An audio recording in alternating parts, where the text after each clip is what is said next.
Eu queria CEAP, Centro Espírita Altivo Panfiro. Fica na frente do livro. Uma casa de amor. Boa noite. Boa noite aos nossos ouvintes. Nós somos. Alô, alô.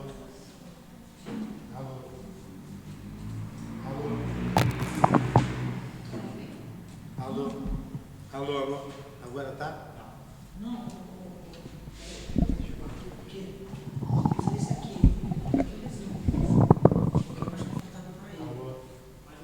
Alô, alô. Tá. Obrigado. A gente passa isso para ela e ela usa aqui. Vem com o pedestal todo. Fio aqui, ó. Sai o fio dali. É porque eu prendi ali, ó, com sua perna direita. Com licença. Ai, eu vou fazer isso agora.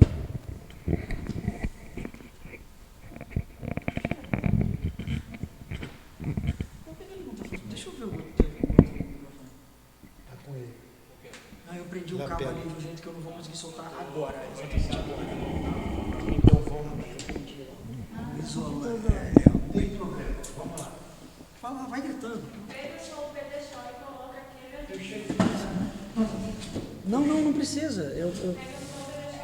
Isso.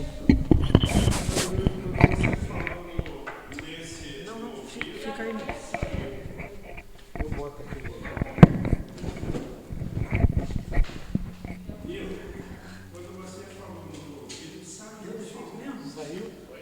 Oi. Vamos lá. Agora deu certo. Boa noite. Teve um problema técnico resolvido. Então, que Jesus abençoe a nossa noite de estudos. Vamos iniciar com a leitura do Evangelho e dar continuidade ao estudo do Livro dos Espíritos. Vai, Raquel. Capítulo 17. Sede perfeitos, os bons espíritas. Item 4.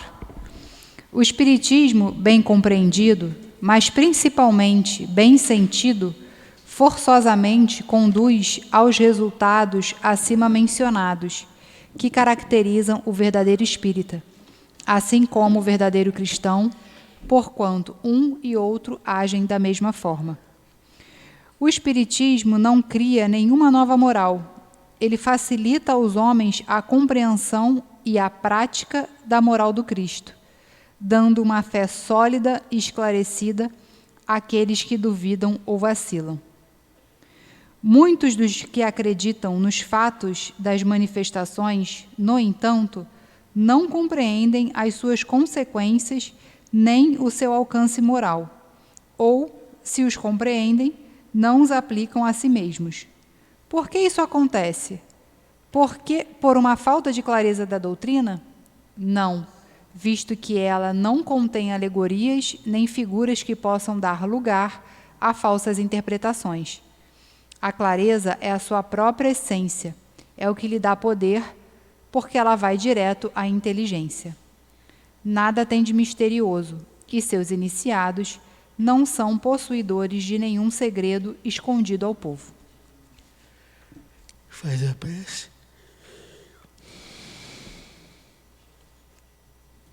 Mestre Jesus, Deus nosso Pai, estamos aqui reunidos mais uma terça-feira para o estudo do Livro dos Espíritos, para o estudo da doutrina espírita. Agradecemos a oportunidade de estarmos aqui juntos estudando, fortalecendo a nossa fé através do entendimento da doutrina, através do entendimento das máximas do Cristo, com a interpretação feita por Allan Kardec. Pedimos a intuição dos espíritos, a intuição do Allan Kardec, de Eurípides Bassanufo, patrono do nosso estudo, do Altivo, da Cidinha, da Neuzinha, da minha mãe, de tantos espíritos amorosos e cuidadosos que estão com a gente aqui sempre nos estudos. E pedimos a Deus, em nome do amor, que possamos dar início ao estudo do Livro dos Espíritos da noite de hoje. Que assim seja.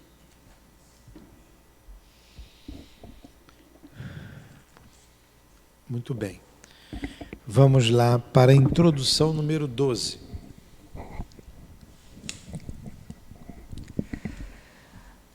Um fato demonstrado pela observação e confirmado pelos próprios espíritos é que os espíritos inferiores frequentemente apossam-se de nomes conhecidos e respeitados.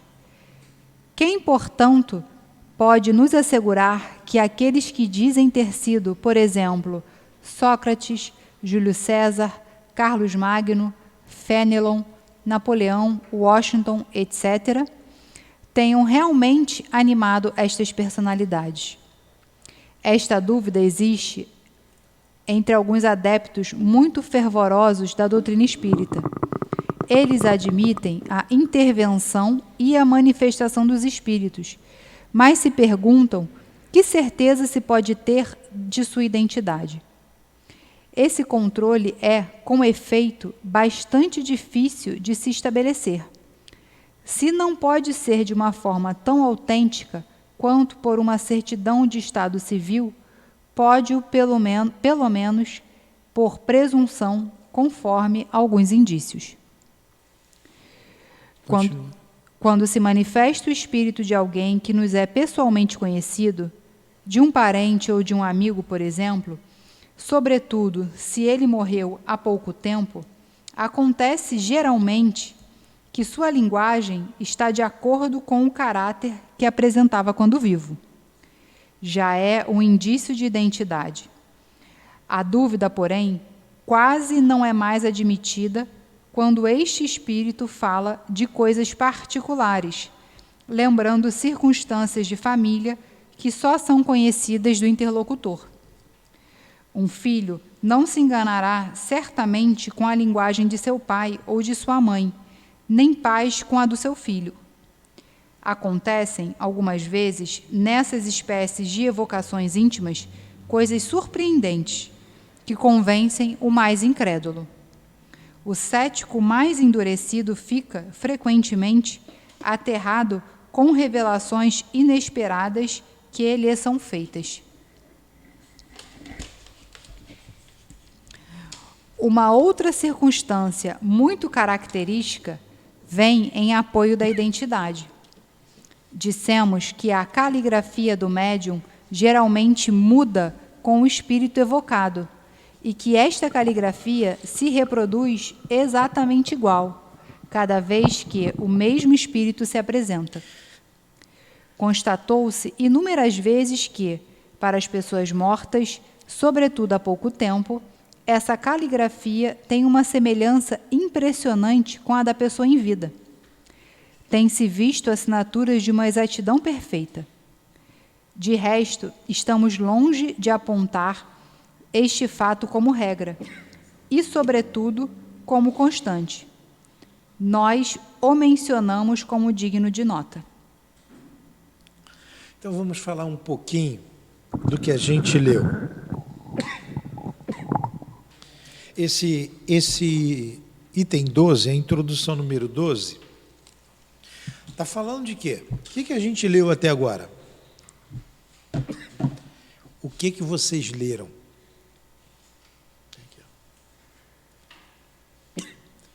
Quer que leia tudo novamente? Não, da credibilidade da mensagem espiritual que você recebe. Ah, bom. Ah, bom. Então está tratando da identidade dos espíritos, correto? Está se tratando da identidade dos espíritos.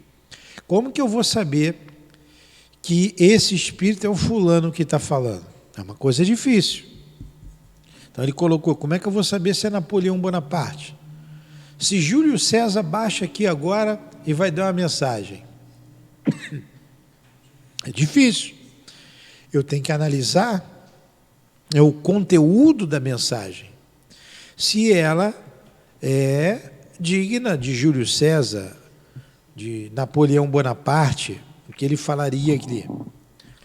É muito difícil. O que eu tenho que entender, o que vai me importar na mensagem, independente do nome, é o conteúdo dela. Que aí eu vou classificar. Essa é uma mensagem de um espírito superior, ou é uma mensagem de um espírito inferior. Quando o espírito é conhecido, fica mais fácil. Alguns médiuns, conseguem detalhes desse espírito. E ele vai dizer coisas para você que só você sabe. Aí você vai identificar. Esse é o fulano de tal. Essa é a Lurdinha que falou, porque ela me disse coisas que só eu e ela sabíamos. Ou algumas características que eu vou identificá-la. O Chico conseguia fazer isso muito bem. Não é todo médium, são médiuns positivos. São características dos médiuns positivos, médiuns dado a detalhes. Aí você vai saber, esse realmente é o espírito. Vou chegar na caligrafia. Então, esse aí é realmente o fulano de tal. Um outro aspecto que ele falou aqui é a caligrafia. Então, também depende do médium.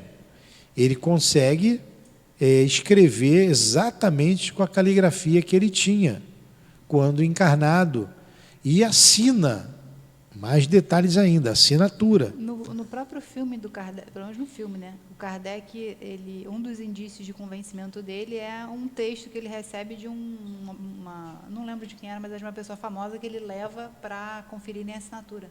Você lembra disso? Sim, mas a gente pode trazer também um caso muito interessante, que é o Chico, que um homem estava sendo acusado, um rapaz, de um crime, e ele dizia que não cometeu o crime, e o falecido, foi um acidente, deu uma mensagem inocentando aquele que estava acusado, e sendo acusado, e assinou. E o juiz levou em consideração, porque foi levado ao perito, e o perito ainda é mais confortável esse. O perito confirmou a assinatura e a caligrafia, e o juiz levou em consideração, né? E a caligrafia e a assinatura. Então você tem como identificar esse espírito. É o que ele vem trazendo aqui para a gente, tá? Vamos lá, vamos continuar. Apenas os espíritos que chegaram a um certo grau de purificação estão livres de qualquer influência corporal. Mas, quando não estão completamente desmaterializados, expressão da qual se servem, conservam a maioria das ideias, dos pensadores e até das manias que tinham na Terra. E aí está mais um meio de reconhecimento.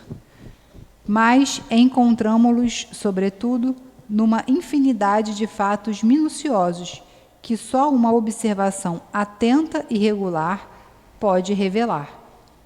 Vêem-se escritores discutirem suas próprias obras ou suas doutrinas, aprovar ou condenar algumas partes delas. Outros espíritos lembrarem circunstâncias ignoradas ou pouco conhecidas de sua vida ou de sua morte. Enfim, coisas que são, pelo menos, provas morais de identidade, as únicas que podem ser invocadas diante de coisas abstratas. O Chico, o primeiro grande livro do Chico foi Parnaso de Além Túmulo. E ali é um livro com várias mensagens. Vários escritores escrevem. Castro Alves, Olavo Bilac, vários. Machado de Assis. E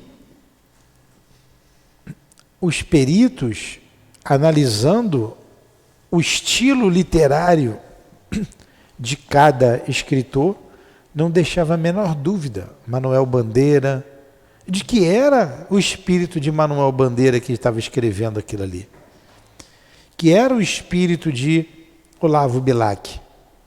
Então, os estudiosos, os literatos, conseguem identificar, porque cada escritor traz as suas características. Nós espíritas, né, muitos leem bastante, não somente livros espíritas de outros autores, Eu não conheço, por exemplo, as obras do Camilo Castelo Branco, o escritor romancista português que desencarnou em 1890 através do suicídio. Não conheço, mas nós conhecemos o estilo literário de Leon Denis, porque lemos e estudamos as suas obras aqui nessa casa. Estudamos também lá na outra casa que fazíamos parte. Então a gente conhece Leon Denis. E o livro Memórias de um Suicida, por exemplo, foi um livro escrito a 3 mãos, como dizia o altivo. A Dona Ivone é o médium, o Camilo conta a história, ele narra a história, né, começa com a história dele, desde o momento que ele se suicidou, dando um tiro na cabeça, que ele consegue se libertar do corpo, e vai contando a história depois, até ir para o Vale dos Suicidas, depois lá na colônia Maria de Nazaré, e ele vai relatando tudo o que aconteceu com ele e um grupo que ele encontrou ali no vale. E Leon Denis colocou ali a doutrina espírita na obra.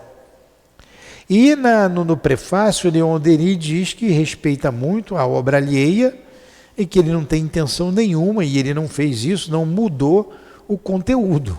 Mas ele coloca ali a doutrina espírita. Foi dado a ele foi incumbido dessa tarefa. E a gente que conhece, a gente vê nitidamente quando Leon Denis entra. A linguagem de Leon Denis muda.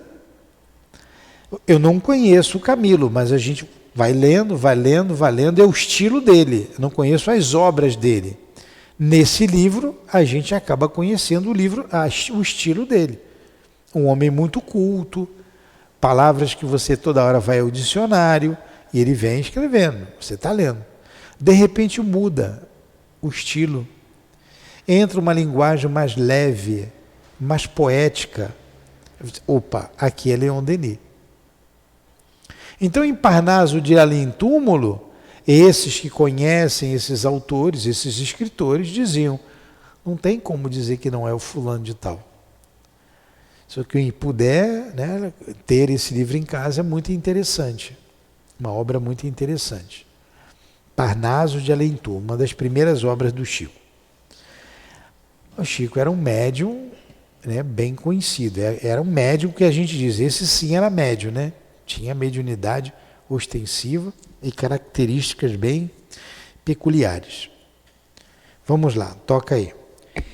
Portanto, se a identidade do espírito evocado pode ser, até certo ponto, estabelecida em alguns casos, não há razão para que não o seja em outros. E se não se tem os mesmos meios de controle para as pessoas cuja morte é mais antiga, tem-se sempre o da linguagem e o do caráter. Pois certamente o espírito do homem de bem não falará como de um homem perverso ou de um depravado. Quanto aos espíritos que se apropriam de nomes respeitáveis, logo se traem por sua linguagem e suas máximas. Aquele que se dissesse Fénelon, por exemplo, e que ferisse, ainda que acidentalmente, o bom senso e a moral, mostraria, por isso mesmo, a mistificação. Se, ao contrário, os pensamentos que exprime são sempre puros, sem contradições e continuamente à altura do caráter de Fénelon, não há motivos para duvidar de sua identidade. De outra forma, seria preciso supor que um espírito que só prega o bem pudesse conscientemente utilizar a mentira, e isto sem utilidade. A experiência nos ensina que os espíritos do mesmo grau, do mesmo caráter e animados pelos mesmos sentimentos reúnem-se em grupos e em famílias. Ora, o número de espíritos é incalculável e estamos longe de conhecê-los todos. A maioria mesmo não tem nomes para nós. Um espírito da categoria de Fénelon Pode, pois, vir em seu lugar, frequentemente até, enviado por ele como representante. Apresenta-se com seu nome, por ser idêntico a ele e poder substituí-lo, e porque precisamos de um nome para fixar nossas ideias. Mas o que importa, em definitivo, que um espírito seja realmente ou não o de Fénelon, se só disser coisas boas e falar como o teria feito o próprio Fénelon. É um bom espírito. O nome sob o qual ele se faz conhecer é indiferente e, frequentemente, apenas um meio de fixar nossas ideias. Não poderia ser da mesma forma nas evocações íntimas. Porém, aí, como dissemos, a identidade pode ser estabelecida através das provas, de certo modo, patentes. O que dissemos logo no início, nas questões morais. É Fénelon, não é Fénelon. Mas se está de acordo com a elevação dele, não importa. Não importa, é o conteúdo daquela mensagem. E para terminar... Além disso, é certo que a substituição dos espíritos pode dar lugar a uma porção de equívocos, que daí podem resultar erros e, com frequência, mistificações. Aí está uma dificuldade do espiritismo prático. Jamais, porém, dissemos que essa ciência fosse uma coisa fácil, nem que se pudesse aprendê-la brincando, exatamente como qualquer outra ciência. Nunca será demais repetir que ela pede um estudo assíduo e com constância prolongada. Não se podendo provocar os fatos, é preciso esperar que eles se apresentem por si mesmos, e frequentemente eles decorrem de circunstâncias que nem imaginamos. Para o observador atento e paciente, os fatos abundam, porque ele descobre milhares de matizes característicos que são, para ele, traços de luz. Acontece o mesmo com as ciências comuns, enquanto o homem superficial não vê numa flor senão uma forma elegante. O sábio nela descobre tesouros para o pensamento. Muito bem. Ele disse aqui que o espiritismo tem dificuldade, não é fácil. Você tem que analisar, você tem que estudar. Ele ratifica o que disse lá, acho que na conclusão 4. O que ele disse lá? O que caracteriza um estudo sério é a continuidade que se lhe dá. E aqui ele está dizendo, nunca será demais repetir que ela é a doutrina espírita, pede um estudo assíduo e que constância prolongada, para você não se deixar enganar. Lá no livro dos médiuns, lá no final, acho que é capítulo 33, lá no final, tem umas mensagens ali, direcionada aos médiuns, direcionada à casa espírita, e tem umas mensagens apócrifas. O que é uma coisa apócrifa? Falsa. Mensagens falsas. E lá assina Jesus, Maria, Santo Agostinho, nomes venerados. Até mensagem de Deus tem. De Deus ali não sei se tem não. Eu acho que tem uma. Mas quando você lê a mensagem, você vê que não é de Jesus. Por isso você tem que ler, você tem que estudar. Em verdade vos digo. A mensagem é assim. Você, opa, isso é Jesus. Mas fala uma bobagem. Mas não fala uma bobagem escancarada. Você tem que conhecer. No outro dia eu li na internet uma mensagem de Jesus, de um médium. Eu falei, deve ser o Jesus aí, será que aquele jogador de futebol desencarnou e assinou aqui? Não tinha nada a ver com a moralidade, com a grandiosidade do Cristo. Eu já disse para vocês, no outro dia tinha uma pessoa escrevendo aqui, Kardec escrevia através dela. E eu fui analisar ali a mensagem, ela pediu para eu analisar, não precisou nem sair para o segundo parágrafo. para dizer que era qualquer Kardec, talvez também jogador de futebol lá, o do Vasco, né, o Allan Kardec. Não era uma mensagem digna de Allan Kardec. Então, deve ser o jogador, por isso que eu falei. Porque não era digna da elevação de Kardec. Você tem que estudar, você tem que conhecer Kardec para saber se aquilo ele escreveria aquilo ou não. Tudo bem até aí? Essa questão da identidade, então, não é uma questão simples, fácil. Se você quiser identificar o nome, é muito mais difícil. Agora, o importante é o conteúdo. Quando é de alguém conhecido, de um parente, de um amigo, fica mais fácil. Mas o médium tem que ter características para poder identificar. Tudo bem até aí? Alguma pergunta? Na realidade, tem dois aspectos. Um, que é a continuidade do estudo, para que você possa ter esse conhecimento. E também tem o conhecimento, por exemplo, se nós falarmos de personalidade do passado, como Napoleão, parecido, você ter o conhecimento, você ter um estudo sobre aquela personalidade, para que você possa distinguir. Porque se você não conhecer, eu não conheço nada de Napoleão, qualquer coisa que seja escrito como se diz, eu vou acreditar que seja ele. Então há necessidade desse conjunto Sim. do estudo da Sim, para você entender. Tem uma mensagem de Napoleão Bonaparte, eu já li para vocês. Naquele livro, A Caminho da Luz, não,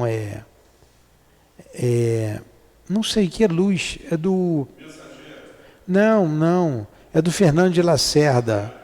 Do Fernando de Lacerda, tem um grupo, uns 4 livros ali do Fernando de Lacerda, No Mundo da Luz.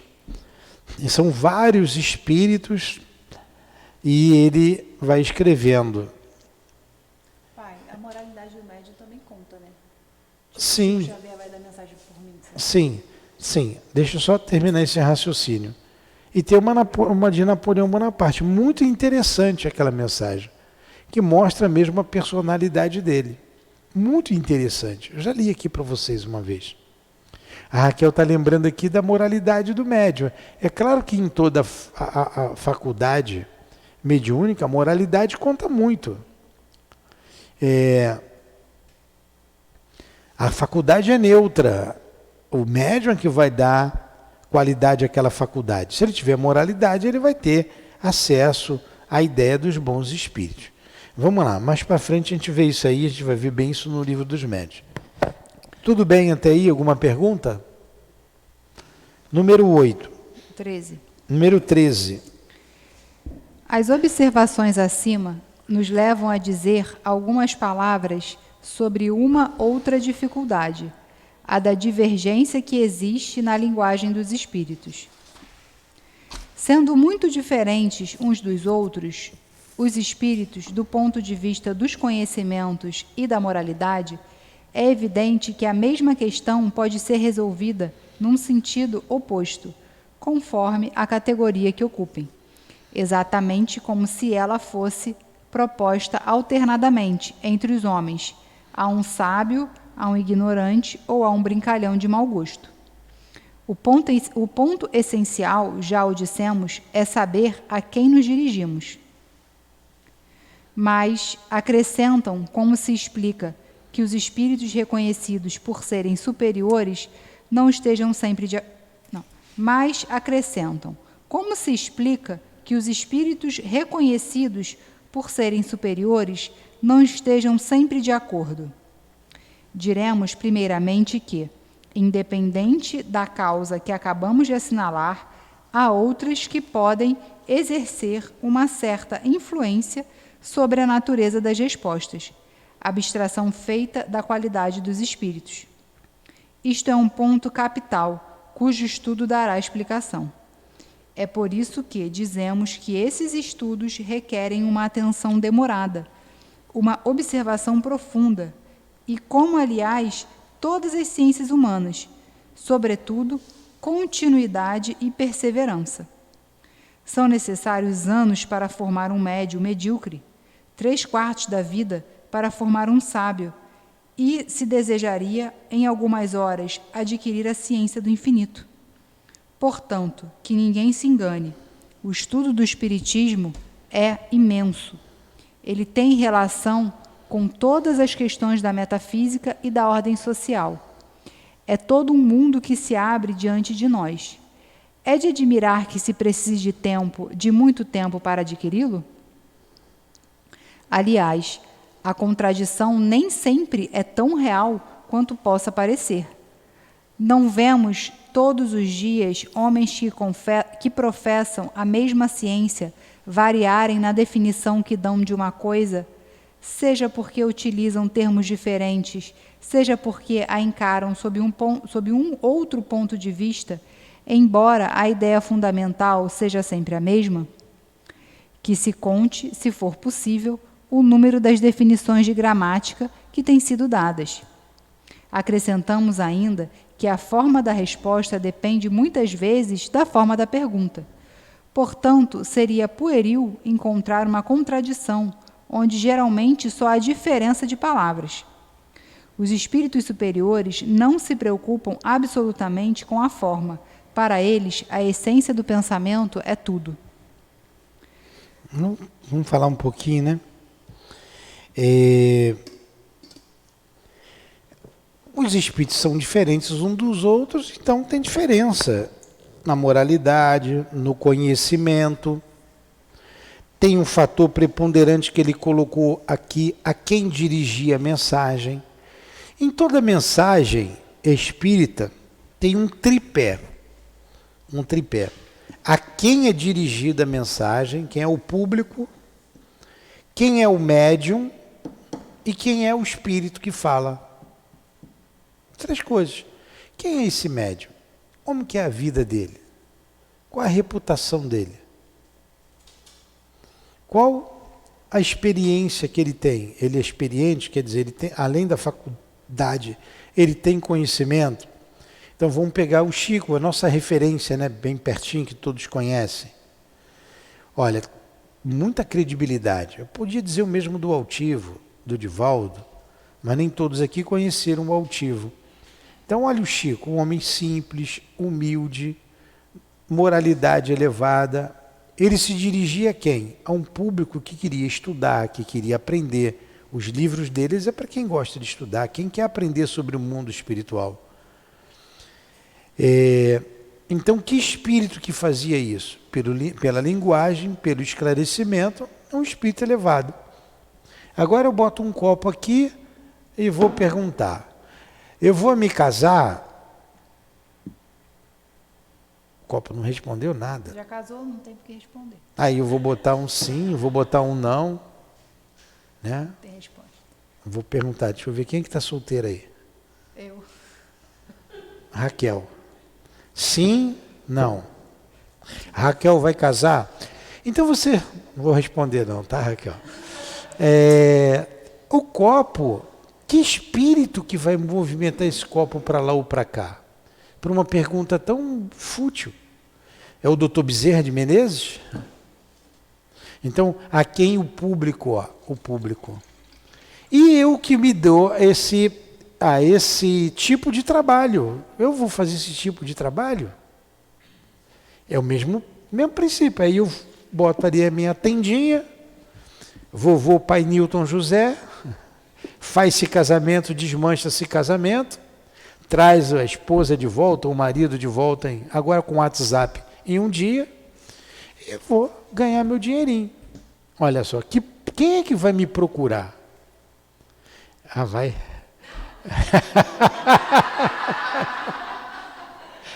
Obrigado aí pela...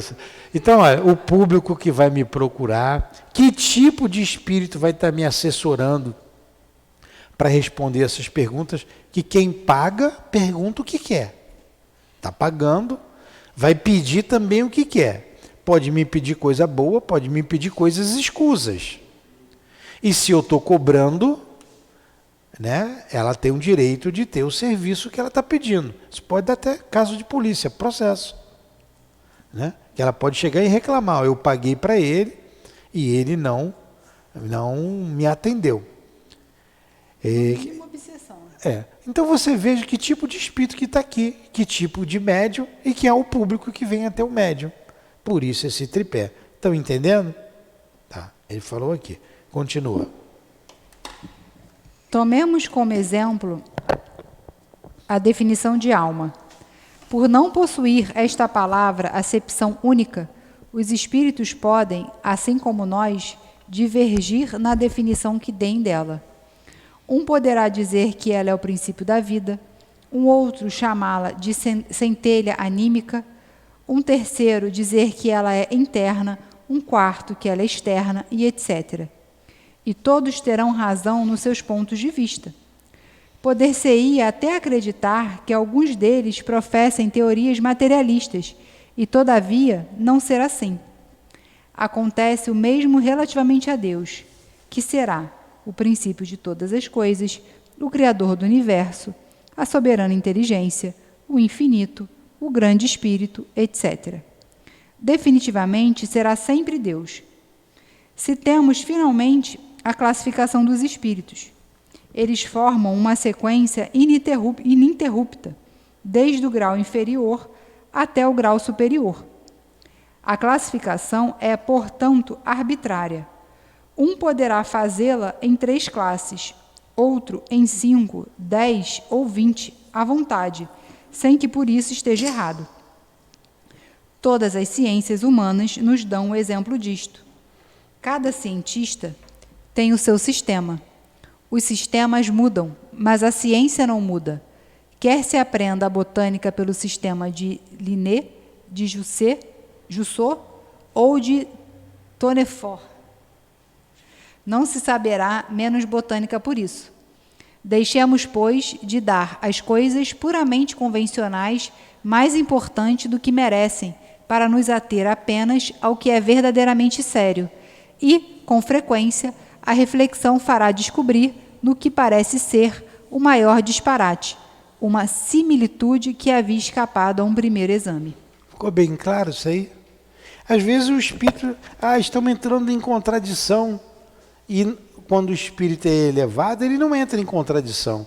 Ele pode classificar determinado sistema de uma maneira verdadeira e o outro ampliar ou diminuir e ser verdadeiro também. Ele colocou aqui, por exemplo, a classificação dos espíritos. Classificou em 3 ordens, né? Espíritos imperfeitos, bons espíritos. Foi por causa disso que a gente voltou, hein? Vocês vão ter que entender quando chegar lá. Nós já estávamos numa pergunta 100, lembra? E os espíritos puros. Aí cada categoria dessa tem as classes, né? São 3 ordens, cada ordem com suas classes. E ele diz que ali nada tem de absoluto, o Kardec. E ele coloca esses mesmos, Rousseau, Linneu, todos estudaram botânica, cada um teve seu método, todos estavam com a razão. Aí, certa vez, lá no centro, a gente estava estudando sobre as ordens dos espíritos, suas classes. E estávamos estudando as classes dos espíritos. Espírito imperfeito, aí tem lá os pseudos sábios, os impuros, né? Começa com o impuro. Os impuros, tem a última classe, os batedores, a penúltima é o pseudo sábio, estão faltando 2. Neutros, está faltando 1. Hã? Levianos. Muito bem.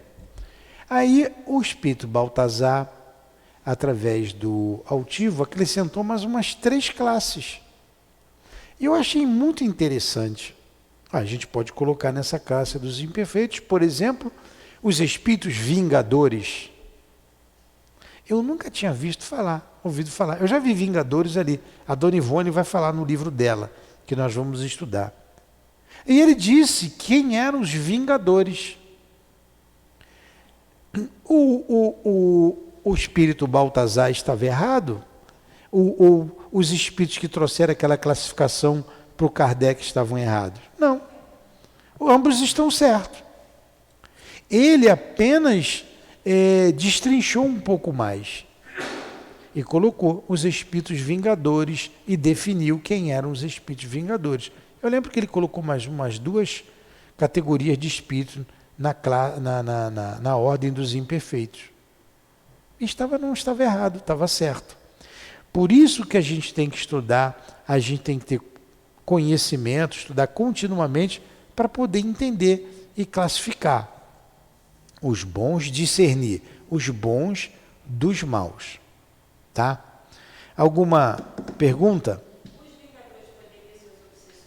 Sim, sim, sim. E tem espírito que só quer se vingar. Quer se vingar. Você tem aqueles que perseguem o cristianismo. Não deixa de ser obsessores e são vingadores.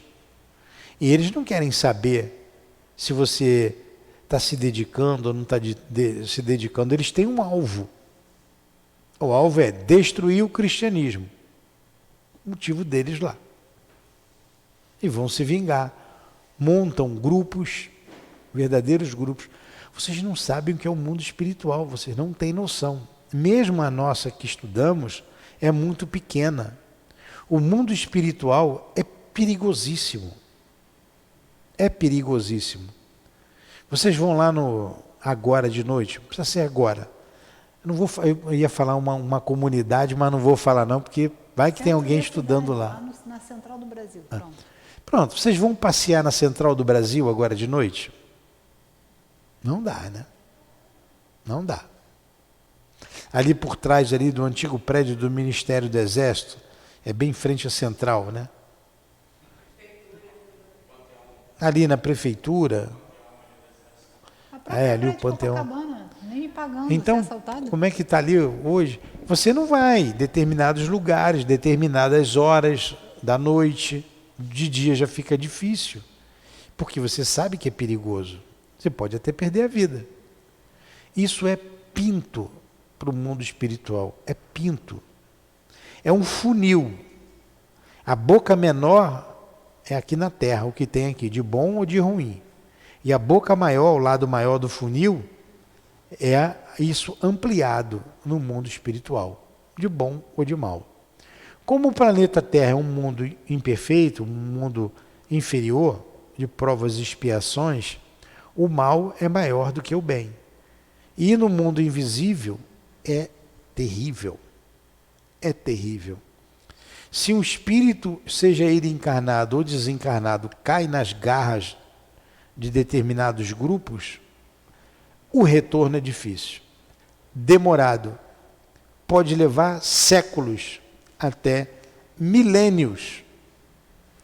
Como encarnado, você não vai ficar séculos, você vai morrer mesmo. Mas se cair na mão deles, você vai ficar, pode ficar. Milênios.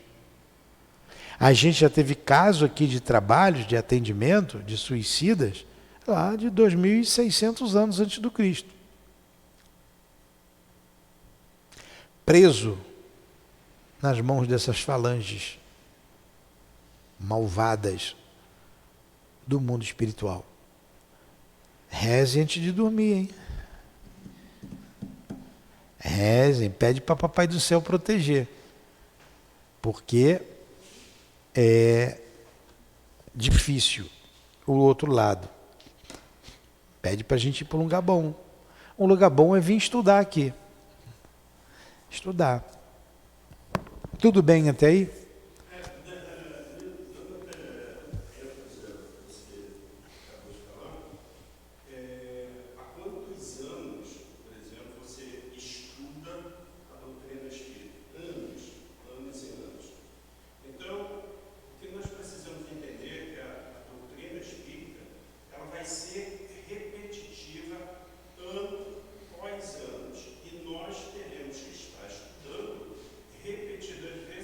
É. Cerca de 2 semanas atrás, você veio e falou: olha que eu estudo isso daqui, há 30 anos não tinha reparado. Sim. Lembra quando você É. E aí, até ratificando como está aqui, são necessários anos para se formar um médico medíocre, 3, 4 de formar um sábio, aí termina. O estudo do espiritismo é imenso. Então, a cada ano, o ano que vem, nós vamos estar repetindo exatamente Isso. E aí nós vamos aprender Então, a entender alguma frase Eu vou tentar resumir isso aqui, porque não fala no microfone, as pessoas em casa não ouvem.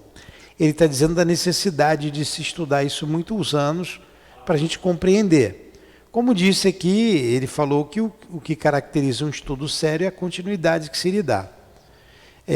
Mais uma vez, lá no Centro Espírita Leon Denis, através do médium Altivo Panfiro, o nosso patrono hoje, o diretor da nossa casa, o Espírito Baltazar também nos disse que a doutrina espírita, o livro dos espíritos, que nós temos hoje aqui, o livro dos espíritos, seria estudado ainda aqui na Terra durante 600 anos, de 500 a 600 anos.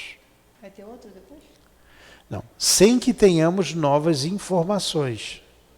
Porque o conhecimento, aqui não está tudo, que a gente, que existe de questões morais, de entendimento da vida espiritual. Aqui está o que a gente pode entender, que a gente tem capacidade de compreender. Lembrando que 57, o livro que saiu não foi o de 2019, foi o de 500 e poucas perguntas. Ali ele estava trabalhando ainda em cima da doutrina. Mas você vê, por exemplo, quando ele fala do homem de bem, ela leu aqui o homem de bem no Evangelho, até me deu aqui, ela leu os bons espíritos, os bons espíritas. No capítulo anterior é o homem de bem. E quando você fala aqui do homem de bem, que é muito bonito, muito bacana, que a gente fica até com vergonha, um homem de bem é aquele que cumpre a lei de justiça, amor e caridade na sua maior pureza. É o item 3, né? O homem de bem é o item 3. Ele vem dizendo uma porção de virtudes, é indulgente com as fraquezas dos outros, e vem trazendo uma série de virtudes. No último parágrafo ele diz assim: o que acabamos de expor não é a enumeração completa de todas as qualidades que distinguem o homem de bem, mas todo aquele que se esforça para possuir as que aqui foram citadas está no caminho que conduz a todas as outras. Então aqui não foi citada todas as qualidades do homem de bem. Tem virtudes que a gente ainda não sabe. Tem muita coisa que a gente não conhece. Quando a gente começa a falar do princípio inteligente, aí as pessoas sempre entram nos animais, muita gente tem muito amor pelos animais. Como é que você vai falar desse princípio inteligente nas plantas? A gente não sabe tudo, tem muita coisa que a gente não sabe. A gente não sabe, por exemplo, como a alma foi criada, como começou tudo. Como é que se deu essa ligação do princípio espiritual com o princípio material? A gente não sabe da natureza íntima de Deus, nós vamos ver ali daqui a pouco. A gente não sabe como é que Deus surgiu. Deus é incriado. Como que ele é incriado? Ninguém criou Deus, ele surgiu do nada? Não dá, não dá, você vai ficar doido. A gente não tem condições para compreender isso. Então a gente vai estudar durante muito tempo ainda, alguns séculos. Nós já começamos, vamos desencarnar. A sala, o salão está cheio. Isso aqui é um anfiteatro. Eles estão estudando, os espíritos estão estudando. Continuamos estudando quando desencarnamos. E quando a gente termina cada estudo desse, a gente vê a nossa pequenez de conhecimento, o pouco que a gente não sabe nada. E está sendo dado aqui o que a gente pode entender. E muita gente não entende. Por isso que vamos repetir. Vamos parar por aqui? Íamos começar o 14, não é? Fica no 14 na próxima aula. Tá bom assim, né? A gente vai devagarinho, vai aprofundando um pouquinho, né? Vocês gostaram do estudo? Alguma pergunta? Pode fazer. Pode, se eu souber responder.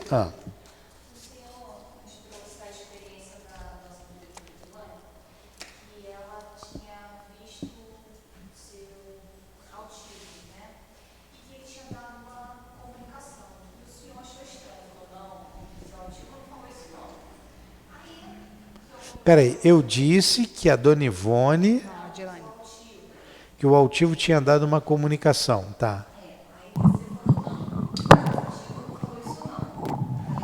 Lembro. Pode falar, é melhor. Aí o senhor falou, não, seu altivo não falou isso não. Aí ela foi para casa e comentou que viu seu altivo e perguntou, seu altivo, você não falou isso, isso, isso? Aí ele, não falei isso não. Quem falou foi aquele ali. Aí o espírito se materializou e mudou, né, a feição. E numa outra aula, me foi dito que um espírito inferior não tinha essa capacidade de se transfigurar, se modificar para um espírito de bem. E eu fiquei com essa dúvida. Então vamos lá. Não, eu não disse que não poderia. Primeira coisa outro. Então o outro falou errado. Então ele não leu aqui. Então vamos lá. Isso aí está na propriedade do perispírito. Do perispírito. O perispírito, hoje, por acaso, o estudo aqui do Obras Póstumas foi sobre o perispírito. Vários itens sobre o perispírito. O perispírito tem algumas propriedades. Uma delas é a plasticidade. O espírito sempre está com o seu perispírito. Ele é plástico, ele é moldável, igual a massa. E como que você molda esse perispírito? De acordo com a sua vontade, com o seu pensamento. Então, espíritos inferiores, eles podem colocar a aparência que eles quiserem. Feia, normalmente eles são feios, que eles gostam de assustar. Até eles se transformam em animais. Morcego, lagarto. Alguns são hipnotizados, ele não consegue colocar, por exemplo, eu vou falar do bonito também, tá? Ele diz assim, lá no livro do André Luiz, o que a gente vai estudar daqui a pouco, quando ele fala do Gregório, como é que é o nome? Só termina em um livro. Termina em libertação. Eu tenho que falar sempre isso para eu lembrar libertação. Olha, o nome que eu não guardo é o tal de libertação. Ainda bem, os espíritos devem ter me ajudado. Então tem um determinado momento lá, que o André Luiz com o Gúbio vão lá nas trevas, estão lá embaixo, e ele vê lá um julgamento de um dos líderes lá das trevas, que era o Gregório. O Gregório tinha sido o Papa, foi um Papa aqui. Ele diz assim para uma moça no julgamento lá de uma mulher, ele diz assim, você é uma loba, você é uma loba. E ele sugere isso, é uma sugestão, e as feições dela vão se transformando, vai criando o focinho de uma loba, e ela se transforma numa loba. Interessante, né, a sugestão daquele espírito. O outro estava fragilizado, tinha culpa, se deixou sugestionar. Então, acontece por sugestões, acontece porque o espírito quer.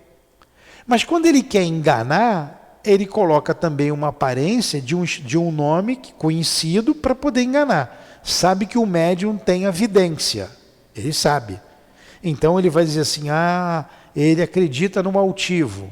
Então ele coloca a aparência do altivo para enganar o médium.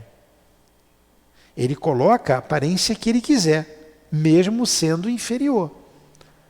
O espírito superior não vai precisar disso, ele é o que é, ele está satisfeito com o que ele é. Ele pode ficar mais magro, ele pode ficar mais novo, eu vou ficar magrinho quando eu morrer. Pode ficar mais novo. O doutor, o altivo, ele não aparece com aquela aparência dele de senhor. Ele tem uma aparência mais nova, um rapaz. A Dilane o vê como um rapaz, muitas vezes. Às vezes o vê como um altivo. A Dona Ivone, ela não tem a aparência que ela tinha na última encarnação. Ela tem a aparência de quando ela era Leila. Ela era bonita. Bonita, de olhos azuis, cabelos cacheados, alourados. Ela era muito bonita. Então é uma aparência que agrada o espírito. O Emmanuel, ele tem a aparência do senador romano, Publio Lentulus. Então, ele coloca a aparência que ele quiser, mas o inferior também pode, porque está no pensamento dele. Para enganar, ele pode. Ele é feio, vamos ver, feio. Mas ele quer, não, vou enganar esse fulano aí, vou aparecer como o doutor Bezerra, vou aparecer como o que foi? Está rindo de quê?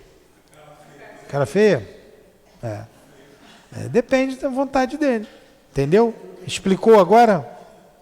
Isso aí. E ele enganou por isso. Como eu estava atento, ali naquele momento, né? Ele, não, essa ordem aí está esquisita. Isso não veio do altivo. Vai lá ver de novo isso aí direitinho. Entendeu? Mas se eu tivesse desatento, na verdade ele queria enganar a mim. Não era ela. Usou o médium para enganar. Lembra daquela outra aparência ali? Não foi nem aparência, era o espírito mesmo. Aí o médium, eu vi isso. E não era. Ele viu 2 médiuns. Se também não tivesse atento ou não tivesse atento, ia embarcar na canoa furada. No outro dia eu falei assim, no outro dia não, foi ontem, foi aniversário da Lurdinha, ela faria aniversário ontem, 29 de agosto. Aí eu disse, ela faria 62 anos, eu tenho 63, ela faria 62 anos. Aí eu disse assim, ela estaria uma velhinha, uma senhorinha mesmo, né?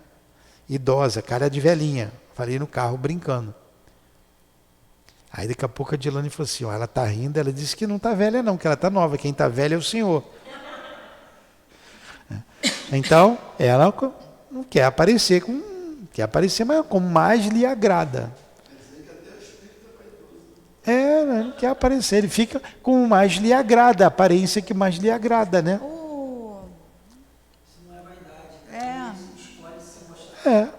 O Divaldo não pinta o cabelo, gente? O Divaldo não pinta o cabelo dele? O Chico, por exemplo, o Chico é vaidoso, ele pinta o cabelo, ele usa aquele óculos escuro, ele não queria chocar as pessoas, ele tinha um problema sério na vista, ele tinha uma dor incrível, uma dor profunda, que ele escorria lágrimas, então ele botava o óculos escuro. E ele bota sempre o bonezinho por causa da careca, ele não chocar as pessoas, porque ele não se achava bonito. Então não era vaidade. Eu tive um sonho com o Chico em 2006, mais ou menos. Eu acho que tinha uns 6 anos próximo da época que ele desencarnou. Eu sonhei com ele mais ou menos com a idade dele de 40 anos. Ele ainda com cabelo, ele com a apresentação. Então, assim, apresentou da forma que ele queria. Na época eu falei assim, isso aí é um espírito querendo se passar por Chico para mim. Mas o conteúdo que ele trouxe, né, depois eu vi que tinha muito a ver com o que eu precisava. Então, assim, pode até ter sido um espírito que quis trazer a aparência dele, mas ele também... Mas o que não engana o médium é a vibração. O Chico mais velho ou o Chico mais novo vai ser sempre o Chico. O doutor Bezerra mais velho ou mais novo vai ser sempre o doutor Bezerra. O altivo e por aí vai. É a vibração. O médium tem que prestar atenção na vibração, que a vibração não engana.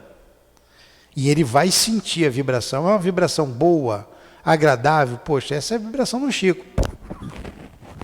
Alguém que tem a mesma vibração que ele. Alguém com uma vibração elevada.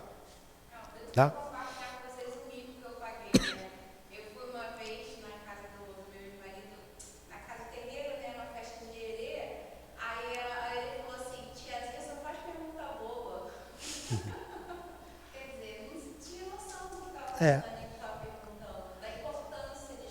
De estudar. Você tem que saber. Para a gente encerrar, que eu tenho que ir lá para o estudo. Tinha um estudo lá sobre medicina espiritual. Tinha uma pessoa encarregada lá de um determinado ponto do medicina, na área da científica, e marcou-se uma reunião com um plano espiritual, tinha que marcar dia, hora, marcou, o altivo foi para a reunião, para o médium perguntar sobre, tirar as dúvidas sobre o trabalho. Chegou lá, o médium não sabia o que perguntar, não sabia. Fez uma pergunta, o espírito acabou falando alguma coisa, e depois o altivo falou, chamou todo mundo e disse, o espírito reclamou, ele disse que vocês têm que se preparar, vocês têm que saber o que vocês querem. Marca-se dia, hora, o espírito tem que fazer, ele tem o que fazer, ele reserva o horário dele para vir aqui, para você não saber o que vai perguntar, pô. Levou uma chamada, né? Você tem que saber o que vai perguntar. Então, vai vir o doutor Bezerra de Menezes aqui, vai ajudar a gente. Fazer o quê? O que eu vou fazer? Vou ficar, doutor Bezerra, eu tenho que saber. Eu quero, preciso falar, tenho que falar com o diretor da casa, com o altivo, tem que tirar umas dúvidas. De vez em quando a gente faz isso. Eu boto tudo num papel. Isso. Tem umas perguntas que eu já fiz já tem um mês, ela não me trouxe. Tá lá, tá, eu vou botando aqui, eu tenho mania de botar um travessão antes, né? Isso, tema do encontro de carnaval, tema de um encontro de tal, reunião pública de manhã, reunião posso fazer tal dia, reunião pública, quando eu não posso chegar para o altivo, como é que está a Lourdinha? Ele não vai nem me responder. Eu não posso chegar e fazer qualquer pergunta. Eu tenho que fazer as perguntas pertinentes. Se ele achar de falar dela, ele vai falar porque ele quer. Né? Não dá mais para eu chegar e perguntar certas coisas. Entendeu? A gente vai estudando para isso. A casa tem uma direção. Como diretor da casa, eu tenho que fazer perguntas pertinentes à casa. Por que Marquinhos está careca? Tem um remédio para careca do Marquinhos? Não posso fazer esse tipo de pergunta. Não posso. Entenderam? A gente fica com saudade de você, Marquinhos. Você some 2 meses. Aí depois aparece do nada. Aí tumultua aqui na hora da hora. Some de novo. Então vamos fazer a nossa prova, a nossa prece. Está na nossa hora. Então que Jesus nos abençoe e que tenhamos todo um bom retorno aos nossos lares e uma boa noite de sono. Faz a prece, Raquel. Agradecemos mais uma vez a oportunidade de estarmos aqui juntos, reunidos, estudando o Livro dos Espíritos, estudando a doutrina espírita, aumentando o nosso conhecimento sobre nós mesmos, sobre a nossa vida, sobre quem somos, sobre o mundo dos espíritos. Agradecemos a Allan Kardec por deixar esse legado, esses livros que tanto nos ajudam a nos entender o nosso propósito. Que saiamos daqui com um coração mais aquecido de conhecimento, e ávidos por conhecermos mais, já aguardando a próxima aula, o próximo estudo. Pedimos a permissão a Deus, a permissão a Jesus, aos bons espíritos que estiveram conosco, ao altivo, o nosso patrono, a Eurípides Bassanufo, o patrono do nosso estudo, para darmos por encerrado mais um dia de estudo do Livro dos Espíritos. E, em nome do amor, encerramos o nosso estudo nesse momento. Que assim seja.